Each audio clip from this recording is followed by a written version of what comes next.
But um, they eventually that hashtag disappeared and became unsearchable, and now my handle is also unsearchable. It's really frustrating. And 2 nights ago, I did a live, and it got taken down within, I think, 10 minutes of it getting started. And it's just really frustrating that they will treat someone like that.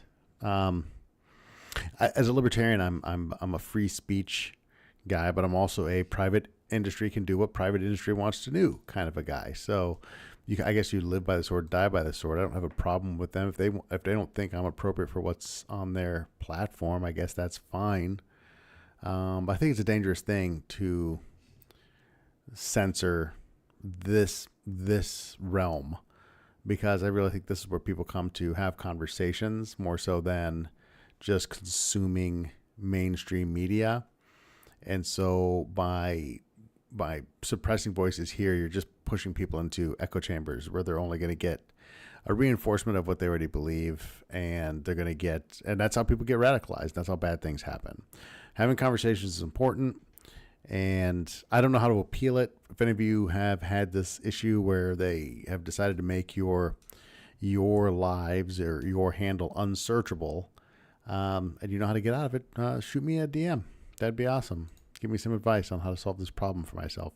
Unless you hate me because I'm libertarian and libertarians are terrible, and whether you're a Democrat or Republican, we are going to ruin the election for you because I'm not voting for your guy.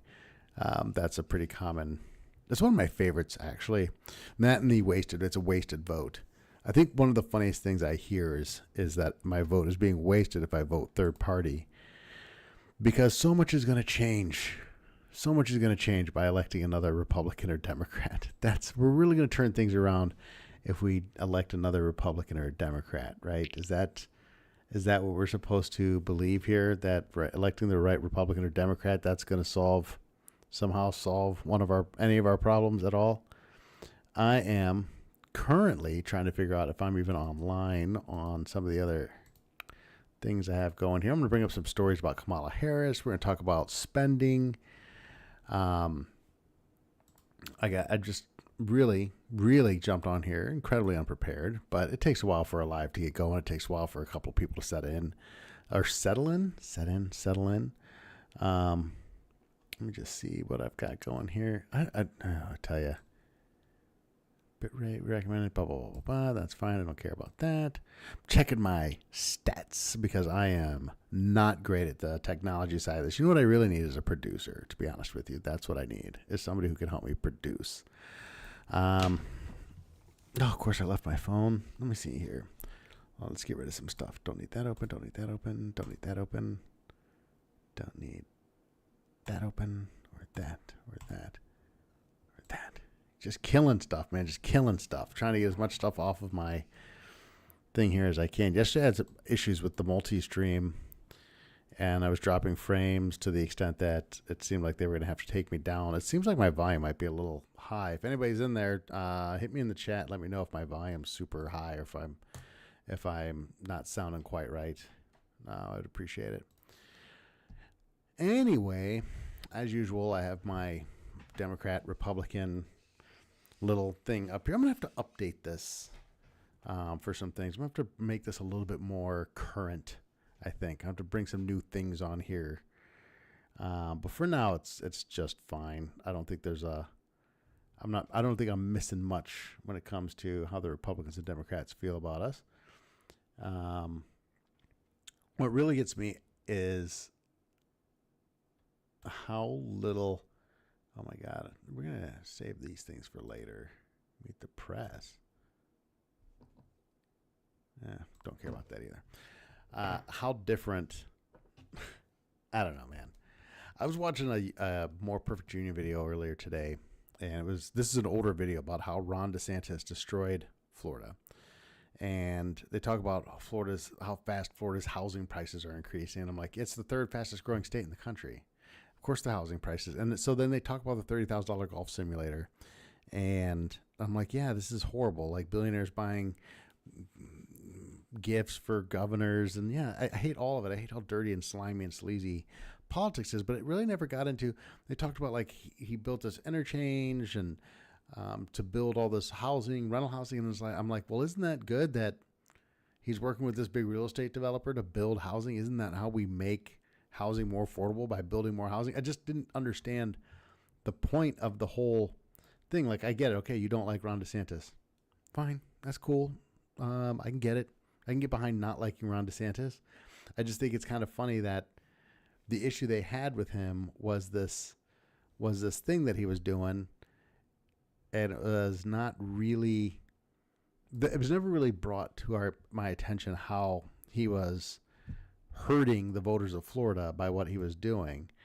And what gets me about that is, and the problem with that and with a more perfect union is that what they're doing here is I don't like this guy, and so I'm going to say he did these bad things. Fine, and those are bad things, accepting gifts from billionaires when you're the governors, but it never really tied it into how from an economic perspective it was hurting anybody.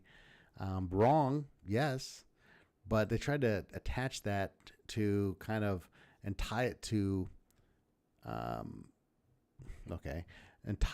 high housing prices. I'm like, isn't that kind of the opposite of what was going on? Wouldn't building more houses actually,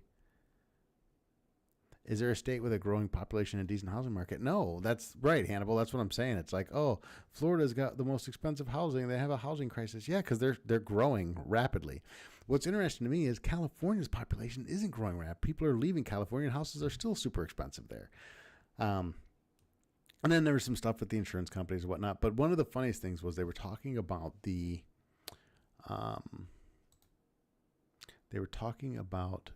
electric things and like energy costs or whatever in Florida. And Florida's a red state, red governor, so on and so forth. They hate that stuff. And it just kind of made me laugh because I looked at this. Let me just flip this over here. Florida's electric is actually, let's see if I can. Sorry, guys. I'm still working out the technology on this stuff. Okay, here we go. Cost per kilowatt hour by state. Florida is below the national average of 23 cents per kilowatt, and California has the highest energy per kilowatt hour. So they went, and California has horrible energy policy out there. I remember I lived in California in the 90s. We had rolling blackouts. It just makes me laugh that it's so partisan, and I don't like these things, like Second Thought, More Perfect Union, these kinds of places that go and they attack Republicans and they attack the right, and that's fine. But they present themselves as intellectually honest, kind of unbiased economic information. That's what they kind of present themselves as, what they're putting out. And then when you watch their videos, it's very clear that it's like, oh, we're attacking this guy or this policy or whatever purely for no other reason than the fact that it's a Republican. There's not another actual reason that that's happening. And I just find that really disappointing because there's obviously a high level of production value that goes into what they're doing. They put a lot of work into their videos, and it's like, it's just propaganda. And that kind of sucks. But what are you going to do?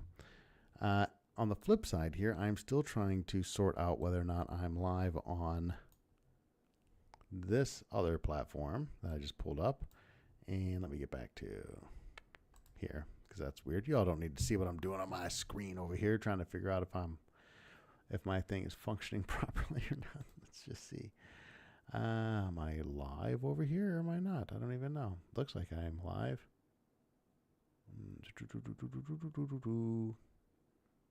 Interesting. All right, let me see. Sorry.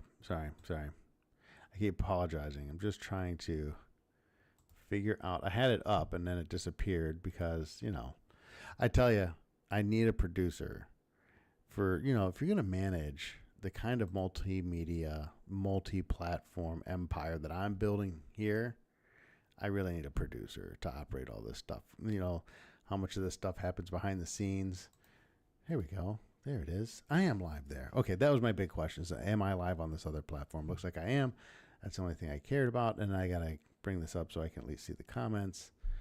Over here, I got to figure out how to combine the comment sections of multiple platforms because I got too much stuff open on my desktop.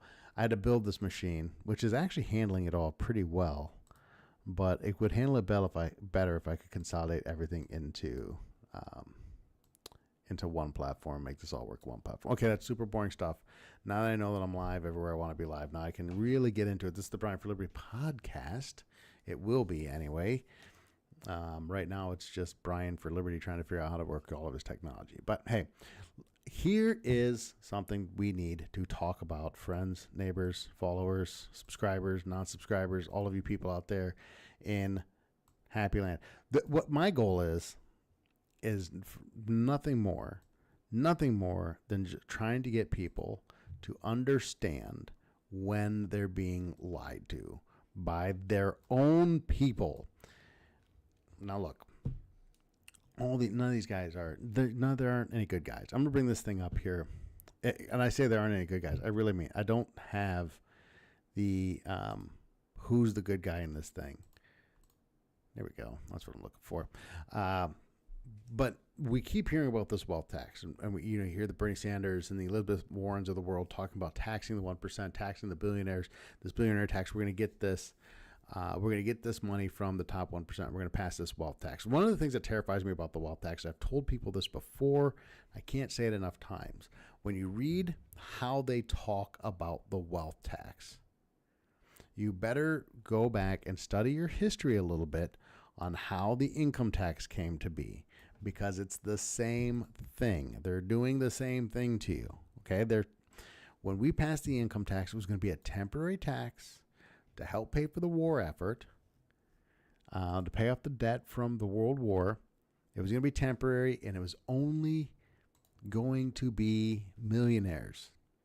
I'm just starting my live on this other platform. Golly gee willikers. You hit it, and then it doesn't actually start you up until you click the thing. So, okay, now I'm live. Now I'm live everywhere. Now we are really part of there's some real nonsense going on here. Anyway, I bring this up because what we get a lot of is, let me just get this over here. Get rid of there. What we get a lot of is this tax is going to solve the problem. So, but when you get into the budget office, when you get into the projections of what this tax could do, which is the entirety of the projection's a lie. Even the projection's a lie. It has to be a lie. Why? Wealth, as it is accumulated by billionaires, by the people they want to tax, by your Elon Musks and your Jeff Bezoses of the world. As most people know, that money's not sitting and buried in the backyard. That money is predominantly in the stock market. That's where most of that money is actually sitting. Most projections are saying that we'll raise $4 trillion over 10 years. It's always over 10 years. All the good news is over 10 years. The big number, $400 billion or $4 trillion we'll raise over 10 years. That comes out to $400 billion a year for those of you who aren't doing the math, right? So what's the problem? Why wouldn't we do this? It's still $4 trillion. Well, let me explain. This is not an issue. This is not a revenue side issue. Revenue is not the issue with the U.S. economy. That's not our problem. Our problem isn't that we aren't being taxed. It's not that we're not raising enough revenue. That's not the issue. The issue is that we spend way too much freaking money, and nobody wants. It's almost like nobody wants to. The economic left in this country, the economic left in this country, and I'm not talking about communists and socialists. I don't really engage with that group, but I'm talking about the people who want higher taxes, tax the wealthy, all that stuff. The numbers are astonishing. Okay, so here I'm just going to bring this up. This is from fiscaldata.treasury.gov. By the way, how much has the U.S. government spent this year? The U.S. government has spent $5.02 trillion in fiscal year 2024 to ensure the well-being of the people of the United States. So if you don't believe that this is coming right from a government website, that line right there should absolutely convince you this is obviously coming from a government website. Compared to federal spending of $4.81 trillion for the same period last year, our federal government has increased by federal spending has increased by $217 billion so far. We're in the beginning of August. So we created another $400 billion Just $400 billion of new revenue by taxing a tiny group of people, the billionaire class. If we could do that, what is going on with my, it's the weirdest freaking thing. I don't know how my cameras work.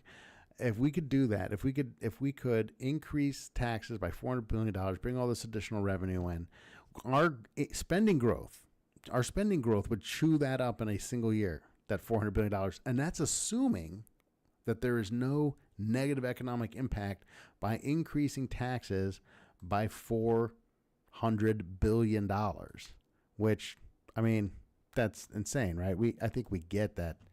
That's nuts, don't we? So when we talk, I know what I did. So when we talk about these tax increases and the things that we can do on the revenue side, we have to understand that they're lying about it. They're lying to us about what we can accomplish by raising taxes. I don't understand how people cannot see that this is a spending problem. And this is not a problem that exists in a singular party. Okay? Reagan's the father of the modern deficit, and Trump, really, if you look at spending by year, okay, the CARES Act that got signed under Trump took us from, like, I think a $4 trillion-ish dollar baseline, something like that, to a $6 trillion-ish dollar baseline. We just haven't gone back, right? It's like once we start spending this new money, we're not going to give that back. So it's not like the spending side of this thing belongs to both parties. There's not a good guy. There's not a moral high ground in the spending war as far as who's spending more money. Let me turn this. I'm just trying to kill this preview to save myself some bandwidth. Anyway, it doesn't matter. Everything's working fine. So there's not a good guy when it comes to spending. We're not going to elect the right group of people who are going to magically start reducing the size and scope of government spending. It's just not going to happen. So how do we solve the problem? Well, we solve the problem by shrinking government. There isn't another answer. I think, like, people here shrink the government, and then that's a crazy far right idea. And it's not, because that's not what Republicans want to do. Republicans aren't out here trying to shrink the government. Republicans grow government just like Democrats grow government. The reason I'm libertarian and I'm not a Green Party, I hate the two-party system. The reason I'm a libertarian instead of being Green Party, instead of being one of these other political parties, is because at least the Libertarian Party actually wants to drastically reduce. They're having conversations about how we drastically reduce the size and scope of government, and that's the only way we get this under control. I mean, at the end of the day, let me bring this story up here. Let's see. I'm an economist. See if I can transition this over. There we go. I don't know what this is going to look like here. Oh, it looks just fine here. Okay, perfect. That's perfect. Okay, let me pause this nonsense. I hate these guys. Okay, so I'm an economist. Here's what a Harris win would mean for the burden on the rich, for the tax burden on the rich. And when I said earlier in this that this is how they sold the income tax to people back in the day, here we go, right? So it's always good to be rich, but there's never been a better time to have money to burn than right now. According to the Institute for Policy Studies, American billionaires got 62% richer during the COVID crisis, with the nonprofit Oxfam reporting that the world's 1% gobbled up 2/3 of the $42 trillion in new wealth created in the ensuing post-pandemic years. Let's be clear about what this Oxfam report, a dozen libertarian-style podcasts have talked about this Oxfam report. The Oxfam report takes the value of stock at the very bottom of the COVID crash, at the pandemic crash, at the very bottom. I think it was like May of 2020. It's the absolute bottom, and tracked it to like October or November of the following year, which was the post-pandemic high, and said, here's all this new wealth that's been created. Not from the high, the pre-crash high, but from the actual low. So the $42 trillion number is kind of a made-up number to begin with. It's all based on stock value. It's not liquid money. It's money in the market. So that's a very important part of it. And so what they want to do, right? So the report's dumb. It's bad numbers. The numbers are trash. The other thing I would say is 2/3 of $42 trillion means that what's a third of 42 trillion, which divided by 3 is $14 trillion in new wealth was created. $14 trillion in new wealth was created that didn't get gobbled up by the 1%, right? So there's a thing about growing wealth and how like a rising tide raises all ships. But anyway, like your current boss, President Joe Biden, the man whose office should blah, blah, blah, blah, Vice President Kamala Harris believes those kinds of statistics reveal a toxic level of wealth disparity and economic inequity. There's nothing toxic about economic inequity. They say these things in these stories as if it's just right. It's just right? Oh, toxic. Wealth inequality is a bad thing inherently, and that's not true. Anyway, Dennis, here's this professor of finance, accounting, and economics at City University. Here's what pisses me off. This guy's an economist, right? And we're talking about these numbers, and it's garbage economics to say that all this wealth was created in this period. This is a fluctuation in the stock market. These are changes in the value of stock that's being held. But here's where things get scary. Presuming a friendly Congress, Harris has signaled that as president, she would adopt President Biden's long-standing position that the richest Americans don't pay their fair share in taxes. That's another garbage thing, by the way. Define fair share. I would define fair share as what percent of total federal revenues are paid by a certain group of people. If 1% of the people pay, let's say, I think it's something like the top 1% of income earners earn something along the lines of 19% of all the income earned in the United States, but they pay about 20% of all the federal income taxes. So they actually pay very proportionally to the amount that they owe or to the amount that they have.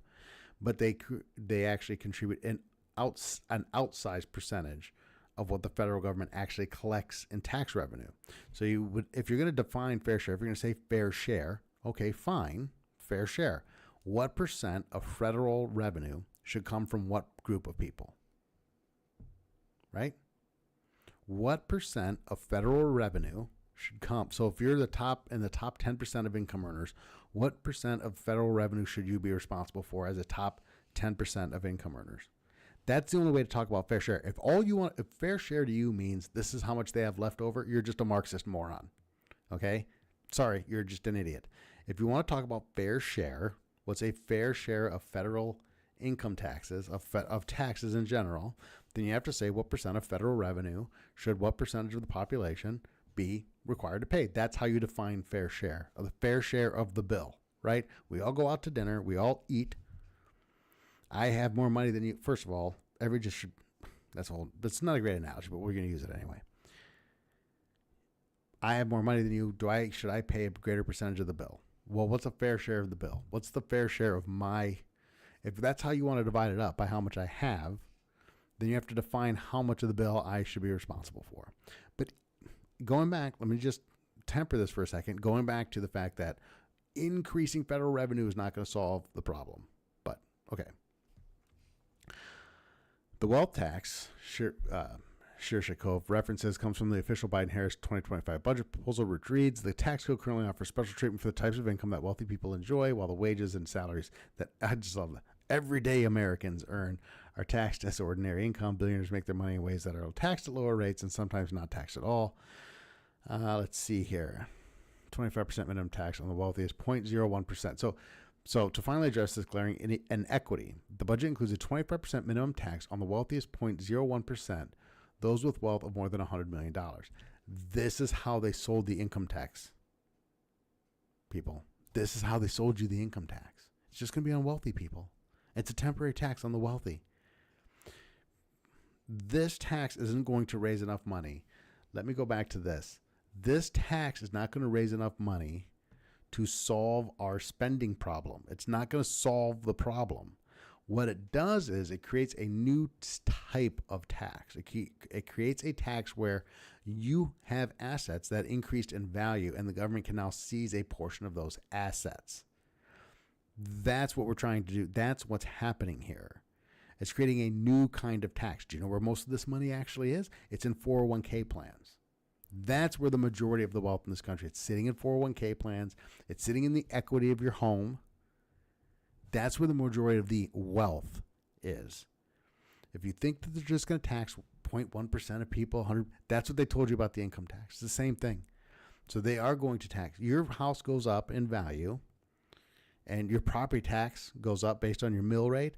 They're also going to say, well, you gained $30,000 in wealth because of over the last 10 years because of the value of the house. Now we're going to tax you on that at your income tax rate.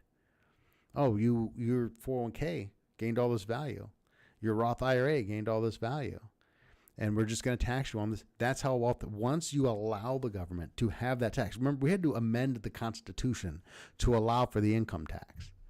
So it got sold as a tax on the wealthy, a temporary tax on the wealthy. It is now a tax on everybody, including the middle class. So that's the problem with these taxes. You're allowing the government to create a new type of tax, and you're assuming that tax is not going to apply to you down the road. But I got bad news for you. It is going to apply to you down the road. Shirshikov cited the vice president's commitment to closing loopholes that disproportionately benefit high earners, echoing the language of the White House budget proposal. So they use very arbitrary terms. They'll say wealth more than 100, but they use high earners, different types of income. They use a lot of kind of gray language, I like to say, because a high earner could be, my wife and I could be considered high earners. Everybody's a high earner to the person who earns less than them. And if you're going to run on your economic principles are one of equity, then you can always just say, well, that guy has more. We can just take some of his and give it to you. That's the politics of economic equity. So that's a dangerous thing to keep an eye out for, right? Since the rich typically rely more on investment income than salary, the budget would tax capital gains at the same rate as regular income for individuals earning $1 million or more, and eliminate the so-called carried interest loophole, which the White House budget proposal says allows some wealthy investment fund manager to pay tax at lower rates than their secretaries. It's such a stupid. So this is another thing that's been regularly debunked. And here's what I'm saying: if their economic ideas are good, why do they have to be so disingenuous? So when they say that billionaires pay less taxes, they pay like this 8% functional rate on taxes or whatever. That's what they're talking about, is they're counting unrealized gains as part of their income. And that's how they're giving you this number where they're paying this lower tax rate. That's how they're getting it. They're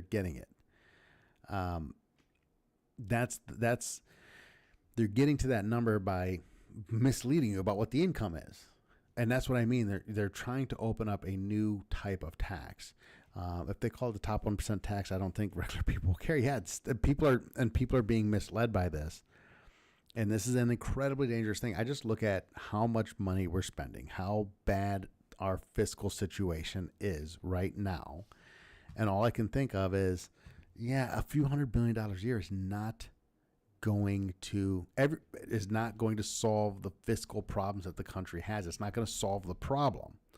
So they're playing a long game where they want to get this new type of tax on the books, and then they will expand it. It'll be for billionaires, and then it'll be for millionaires, then it'll be for the top 10% of income earners, like the income tax. If there's one thing that does trickle down, it's taxes. Taxes start at this level for these people, and then they slowly trickle down through the economy, and next thing you know, everybody's paying it.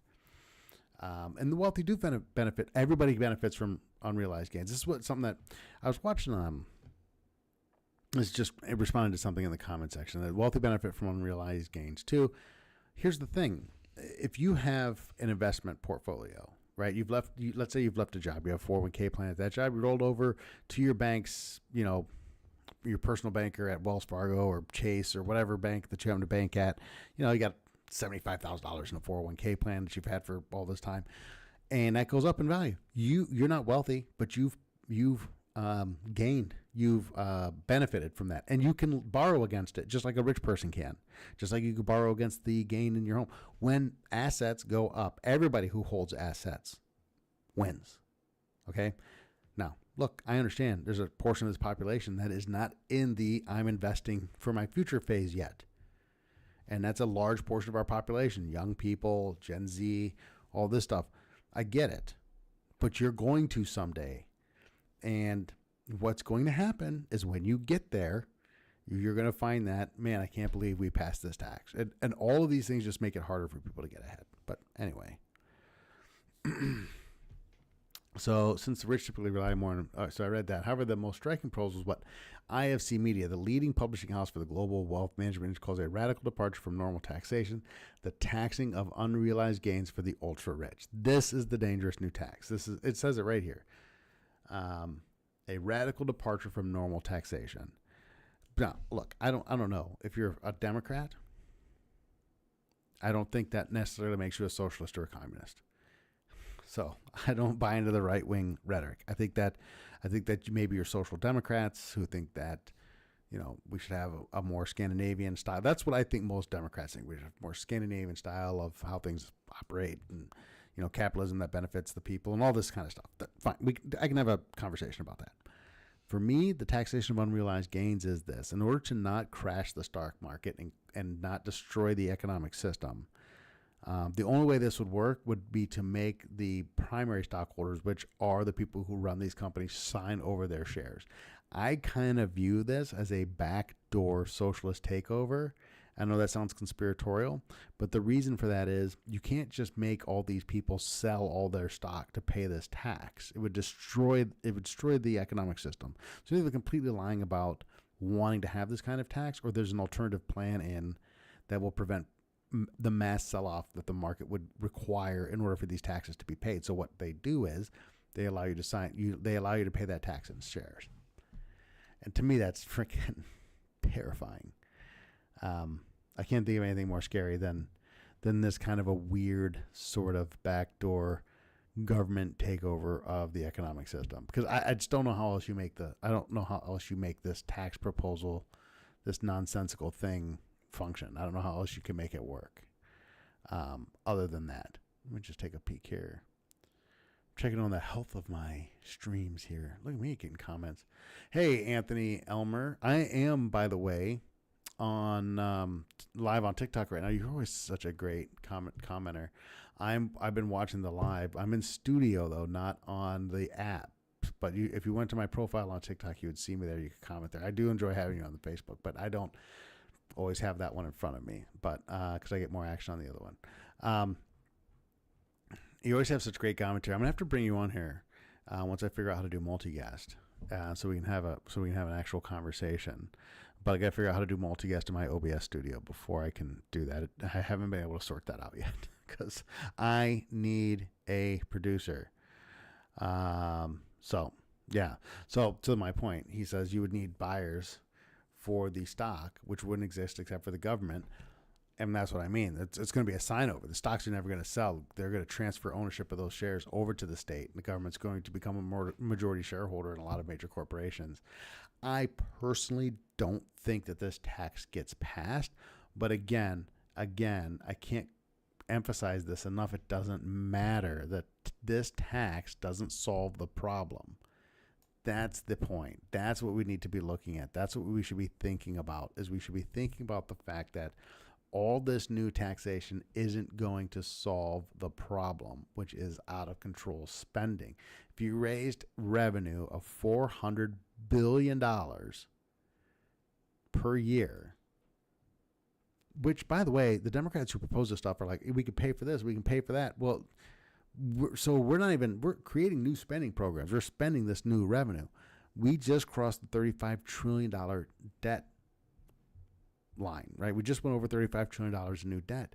Last month, 76% of all income taxes collected in the United States went to pay interest alone on the debt. This is nuts. It's insane to think that we're going to be able to tax our way out of this. You can disagree with the policy without calling it radical. They didn't call the policy. First, the policy is radical. Sorry. Taxing property that people own is radical. Yeah, I'm going to call it radical. It's radical. Words, language matters. Hey, you own a home that went up $30,000 in value. I'm going to tax that $30,000 at 25%. Yeah, that's radical. Oh, you have a stock portfolio that went up, 10%. I'm going to tax that 10% increase. That's radical. That is a radical departure from how we tax. That is not taxing income, which is theft. That is not a property tax, which is theft. This is literally coming in and stealing accumulated.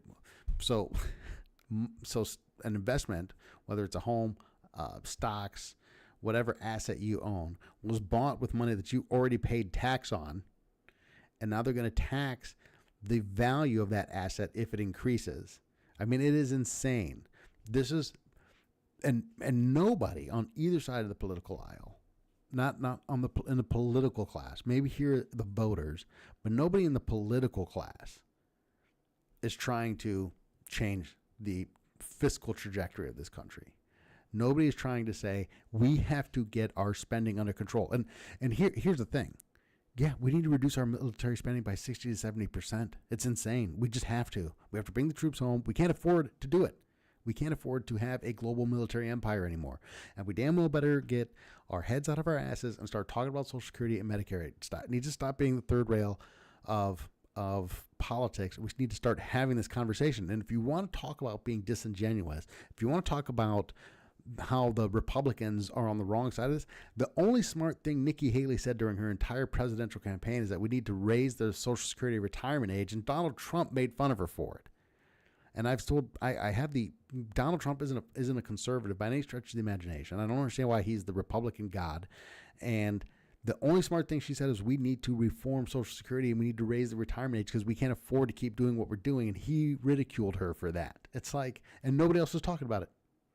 Nobody else is going to talk about raising the retirement age because that's the fourth rail, whatever, of American politics. If you say we're going to raise the Social Security retirement age 72, 75, something like that, you're crazy. We need to sunset the program. It needs to end. And just bear in mind that Social Security, when it came about, was end of life insurance. It kicked in. I think when it first started I think the retirement age was 65, something 62. That was like the average life expectancy. It was end of life insurance. It wasn't supposed to be part of a 30-year retirement plan. So just bear that in mind. And let's see here. Taxes have been around since the dawn of time. It's not theft. No government, no market. That's no government, no market doesn't even. I don't even. Okay.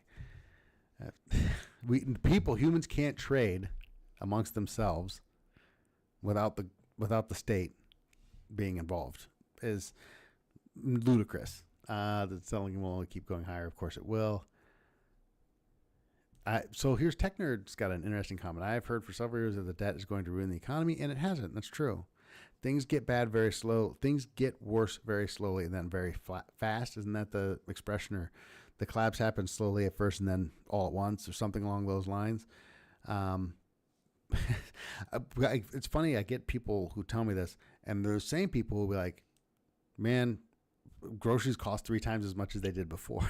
Like, our bad fiscal and monetary policy is responsible. That, along with our regulatory capture and all the other issues with government, are why things are getting expensive, why people are starting to feel squeezed, why there's very low unemployment, but people don't think that the economy is doing good. People's view of the economy isn't necessarily positive right now. Why? Even though we have low unemployment and rising wages, it's because inflation is outpacing wages, because you can't keep spending money into existence without causing an inflationary push. So anyway,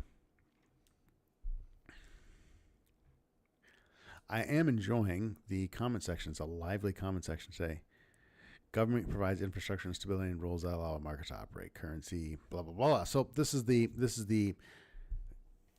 so when we talk about taxes, one of the interesting things about taxes is people say taxes are the price you pay to live in a civilized society, right? That's the argument. That's how we're going to defend taxation. Taxation is the price you pay to live in a civilized society. Taxation is the price we pay for failing to build a civilized society. If your civilized society can only exist if everybody is forced at the end of a gun to participate under the threat of violence, under the threat of being put in a cage, you haven't built a civilized society. Taxes exist. And government exists. Government exists to promulgate itself. It exists to expand itself through force, not through trade. Not like a private industry which wants to do the same thing, predominantly through trade. Government seeks to expand itself through force, and taxes exist as a way to get us to pay for things we wouldn't pay for voluntarily, by convincing us that it's the only way to get us to pay for things that we would otherwise pay for voluntarily. Right? People would pay for roads. Sorry to burst your bubble, everybody. Roads. People would pay for roads. Corporations would pay for roads.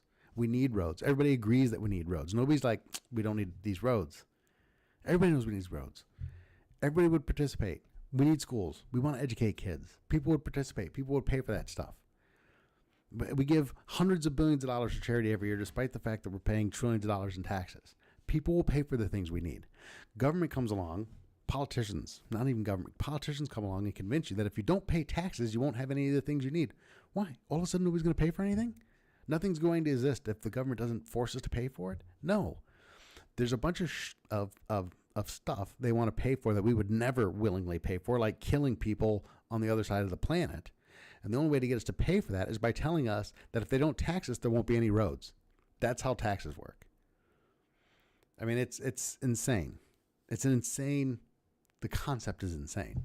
That we would all just die. We would all just lay down in the streets and die, because there would be no roads and no way to get food to our house, and we would all just lay down and die. Society can't function outside of force. Is the most ridiculous idea. It's the most ridiculous concept of humanity that I could possibly imagine. It's like the zoo animals can't possibly. The only reason they can survive is because they're in the zoo.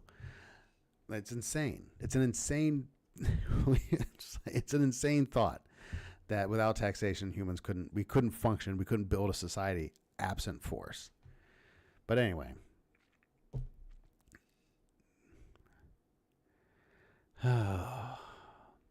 it's brilliant, but it is what it is. All right, what else we got going?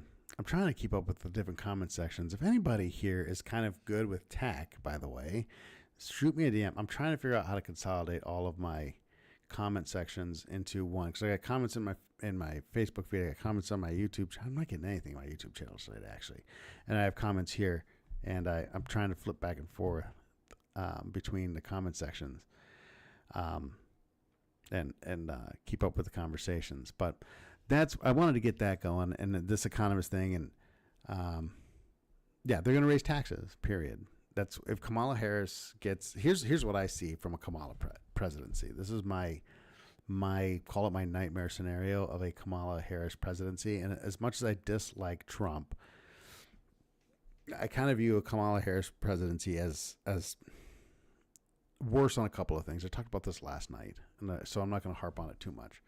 First, the geopolitical situation in the world right now. I just don't trust Kamala Harris with Ukraine and Russia and Hamas and Israel and Iran and all the stuff that's going on. I don't trust Kamala Harris. Say what you want about Donald Trump. I don't like him. He's not my guy. But set aside all of the media noise from his presidency, all the media noise, and look at the global picture and tell me we weren't living in a more stable world during those 4 years. No new wars, no new global conflicts. We had the Abraham Accords. We're talking to North Korea. The world was a more stable place.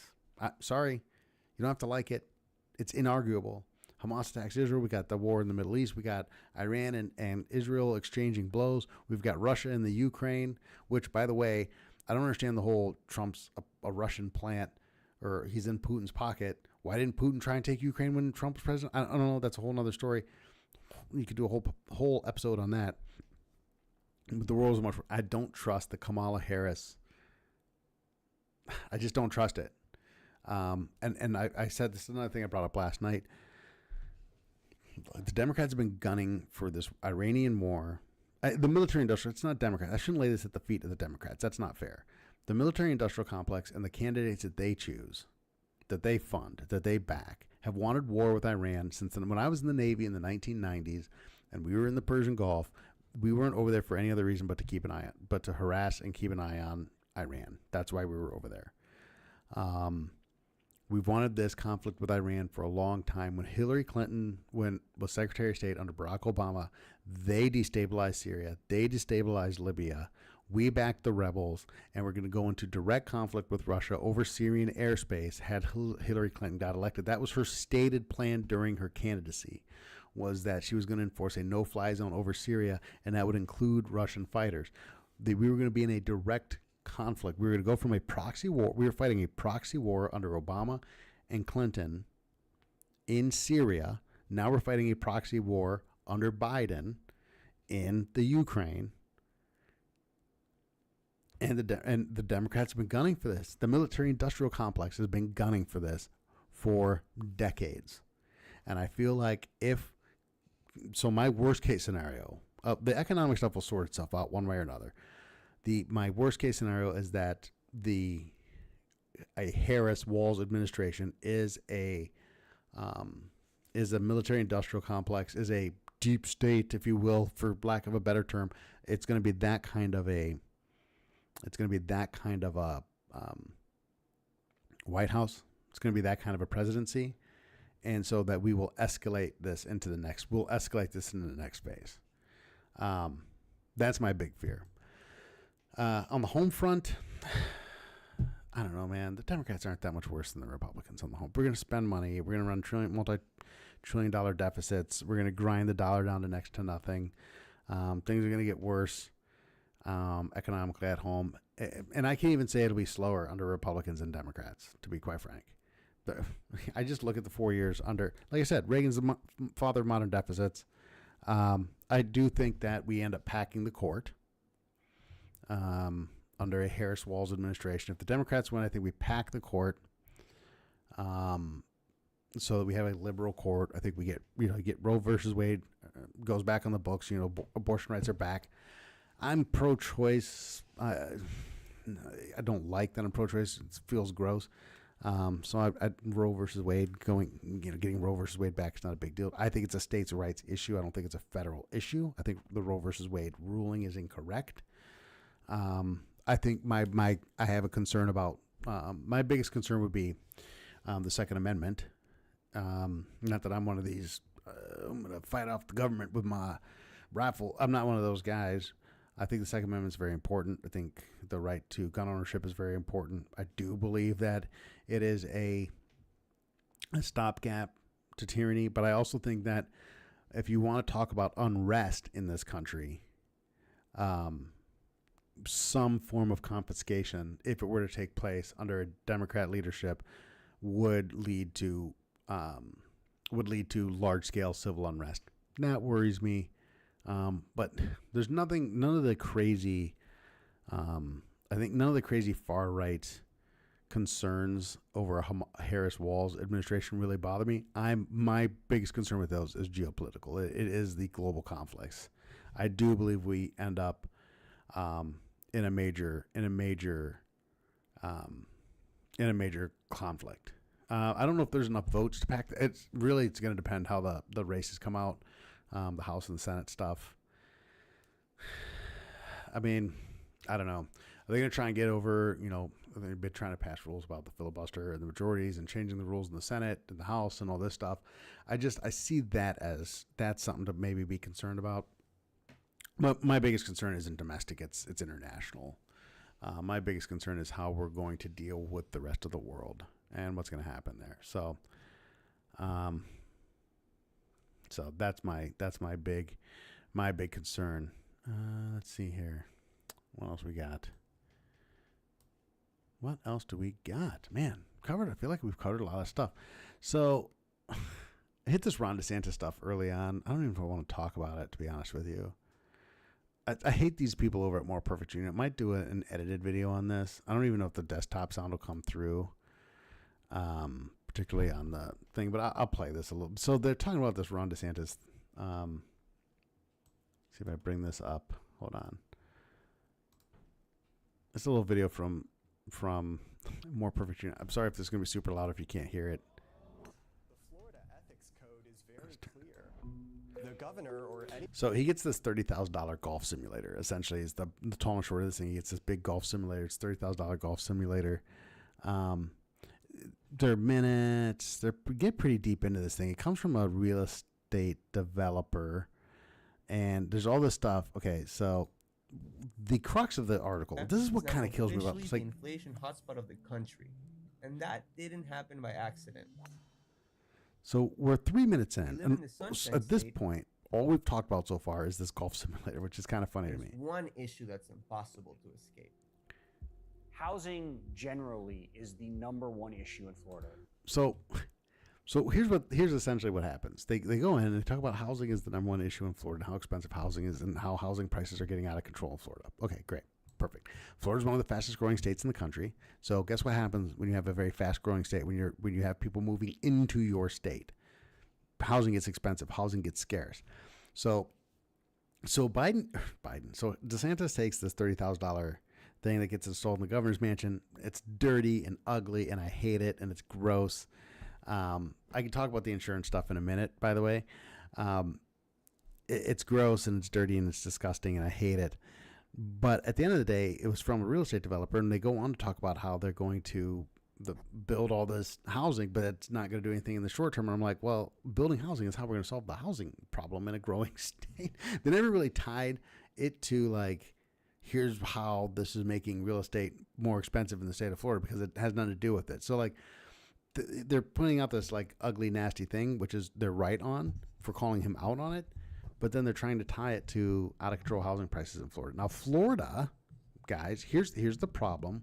Here's the problem with politics. Politicians do stupid things that make stuff more expensive. And when they do stupid things that make things more expensive, they need to find a scapegoat. You know, those are really great scapegoat insurance companies. Here we go. I'm going to get a lot of hate for this one. Insurance companies are a great scapegoat. So you look at skyrocketing insurance premiums in Florida. Let me explain to you how insurance works. Nobody in the state of Florida should be able to afford to live there.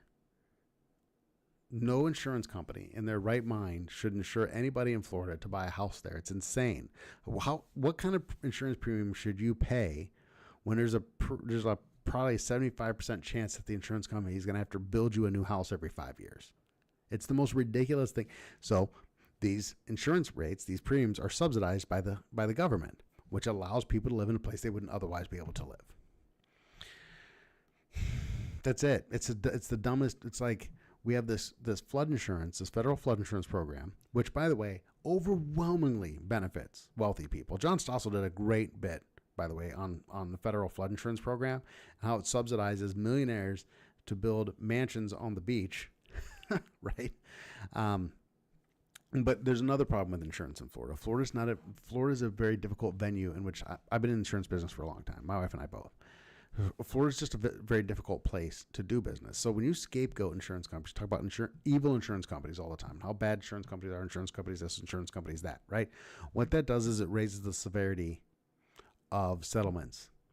So when you raise the severity of settlements, it becomes more expensive for insurance companies to do business in certain states. And when it becomes more expensive for insurance companies to do business in certain states, those insurance companies raise premiums and eventually leave the state. So I live in South Carolina. We're facing an issue with our insurance companies up here. And people are like, oh, they're price gouging. Well, a bunch of insurance companies are no longer writing a particular type of insurance in South Carolina. If it's profitable and they're price gouging, they wouldn't be leaving the state. You would have more competition coming into the state. Florida is a very difficult place to engage in the insurance business. It's very expensive. Insurance companies are not. So there's all kinds of. Insurance is incredibly complicated. And it's super boring, but I have a passion for it because I've worked in the industry for a while. So the average insurance company, like an auto insurance company, like Progressive, State Farm, whatever, their target, and this is pretty industry wide. It doesn't just apply to auto insurance. Their target profit margin is 4%. Do you understand? 4%. So every dollar they get in, they are hoping to keep 4 cents for every dollar they collect in premium. That's the goal. Now, guys like Bernie Sanders and politicians in general will get up there and say, look, this company made $100 billion in profit or $30 billion in profit or whatever the case may be. Yes, they made that profit on millions and millions of transactions. But if it becomes 4 or 5 cents more expensive per dollar to do business, they're bankrupt. The margins are very thin. The margins are very narrow. So if a venue starts becoming unfriendly to insurance companies, we make it more difficult and more expensive for insurance companies to do things, then they're going to pass that. They have no choice but to pass that cost onto the consumer, because they're going to protect that 4 cent margin. They're going to protect that it's called a ratio, their operating ratio. So they're going to maintain that 96% ratio where they're keeping 4 cents on the dollar, because that's what they need when there is a hurricane. In order for them to have the reserves, they need to pay catastrophic losses. So politicians do stupid things to make things more expensive. Probably Ron DeSantis too. But then the scapegoat has got to be the insurance company, because nobody likes insurance companies. So it's a great way to go. Anyway. Oh man. Just jumping into comments here, see what else we got going on. I'm getting ready to bail out. I'm going on an hour. My target is an hour. I haven't been on an hour on Facebook because I always forget to go in there and manually start my live over there. But you won't like the government more. I wish they had met commitment. I don't think we should ever. I don't know what that means. There's a nice conversation going on between Happy Elm Suburban Farms. That's a long handle. And Tech Nerd. Anyway. I don't know. I don't have much else. Take this with you. Take this with you in your thoughts. When you hear politicians talking about new taxes, fair share, wealth tax, unrealized gains, just think about what that means. And then study the history of the income tax a little bit and tell me you feel. I don't know if you're following me, Happy Elms, but I will definitely. I'm going to follow you right now. And you're a vet, so yeah, I like following farm people. I like farm content. Anyway, I take this with you. Think about economics a little bit. Think about it a little bit deeper than what you're hearing in the media. Think about how much money that we're spending. So the problem is we're dealing with trillions of dollars, and it is just hard for people. It was just hard for people to, if you really want to help me, I'll go to YT and follow me there. That's where I need to get to. That's where I need to grow. But anyway, try and think about and try and put into some level of relatability. It's hard to think in trillions of dollars. That's a hard thing to do, to think in terms of trillions of dollars. But when they talk about a $400 billion in new tax revenue, you have to understand that that's not going to have an impact on the massive deficits that we're running. It's not going to solve the problem. It's not. I can't say it enough times. It's not going to solve the problem. You have to address spending. You have to, or we're not going to get anywhere. Anyway, folks, I got to get rolling. It's going on. What time is it here? It's going on 10. You know what? I can stay for another 10 minutes. What the hell? This doesn't cost anything, right? Except for my electric bill. I'll tell you, I'm super happy with how the technology performed this evening. So that's awesome. So we got this. Let's just, how about I just bring up random stories? Uh-oh. Am I losing my feed on Facebook? Oh, no. It seems everything looks like it's going fine. I'm not getting my preview. Interesting. Anyway, it doesn't matter. Let me bring up a couple of random stories here. Transition. That's a loaded word nowadays. I'm going to get in trouble for that one. Let's see what we want to talk about. Biden to join Harris on the campaign trail next week. Well, that's what. Okay, so here's something. See, you pull up a news story, and that can take you down another avenue. Why hasn't Kamala Harris done a press conference or an interview yet? They hid Joe Biden. And then he's like not the guy anymore, and now Kamala's the person, and they're hiding her too. There's nothing but prepared remarks, and so I think she's talked about getting her first interview done by the end of this month. It just feels like the Democrats don't want her vetted by the American public. They don't want her in the media. And then, the comment of because she's winning is great, but it's going to, I hope voters make it an issue. It should be a campaign. We have to be able to interview this person and vet this person. She didn't stick around long enough in the 2020 primary. By the way, she didn't make it to 2020. She dropped out in 2019 for us to really vet her. Because she was wildly unpopular. I want her back in front of the camera. And I will say this about Donald Trump. He went to the National Association of Black Journalists, where he was going to be very unpopular. He doesn't have a problem going to spaces where people aren't going to like him. And she hasn't even given MSNBC or ABC an interview yet. She doesn't talk to journalists who are going to be incredibly friendly to her. I find that very disconcerting. If she can't face the media, and this is what I say when I talk about I don't trust Kamala with the geopolitical system in the world right now. This is kind of what I mean. It's like, hey, you can't face the media. How can we trust you to deal with like the big stuff? The big ticket items. You're going to be negotiating with. You're going to be sitting across from Vladimir Putin and Kim Jong-un and Xi Jinping from China. You're going to be talking to some pretty powerful, pretty intimidating people. Are you going to be able to? Let's get it together here. Yeah, that's, it is fair to say that Trump was quiet after the debate when he was winning. Why would he need to do it? Didn't he got shot shortly after that? So, he was holding a rally. That was after the debate, like within a week of the debate, he's holding a rally. So, she hasn't done anything. Anyway, doesn't matter. Don't care.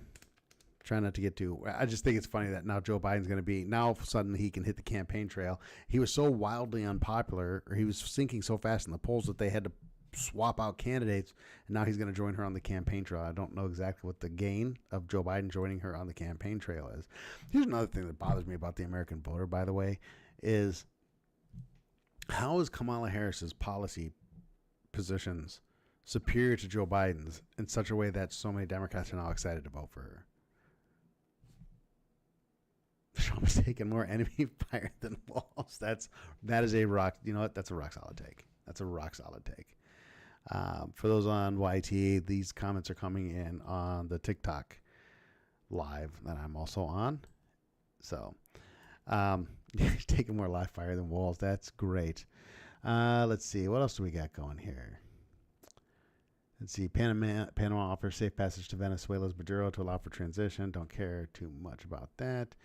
I think it's okay. So this has been kind of a story. Joe Rogan has come out in support of RFK. Excuse me. When I initially saw that Joe Rogan had thrown his support behind RFK, my only thought was this: it's a real